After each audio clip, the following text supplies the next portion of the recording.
এই মসজিদের দোতলার কাজ আমি একাই করব। আমার অনেক টাকা আছে। আর ওই দান বাক্স, এই দান বাক্স আমি ফেলে দিলাম। দাদু হুজুর কি পাগল হয়ে গেল? আর যে এই মসজিদে দান করতে আসবে তার হাত আমি ভেঙে ফেলা দেবো। যাও তোমরা এখান থেকে। মসজিদে দান করতে পারবো না, এবার কেমন কথা? ইমাম সাহেব তো মসজিদে দান করতে দিচ্ছে না। আমি এই টাকা এখন কি করব?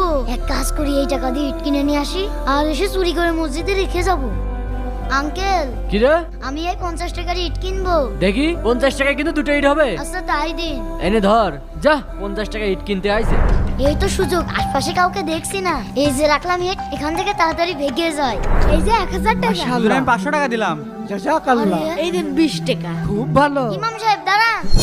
আপনি তো বললেন মসজিদের জন্য কারোর অনুদান নেবেন না, তাহলে আজকে নিচ্ছেন কেন? তাহলে শোনো, সেদিন তোমাদেরকে তাড়িয়ে দিয়ে আমি রাত্রি ঘুমাইছিলাম, স্বপ্নে দেখলাম তুমি গোপনে দান করার কারণে আল্লাহ তোমাকে অনেক সম্মানিত করেছে। আল্লাহ তাআলা তোমার দানকেই বেশি পছন্দ করেছে, অথচ আমি অহংকারে অন্ধ হয়ে গেছিলাম। এই জন্য আমি সবার দান গ্রহণ করি।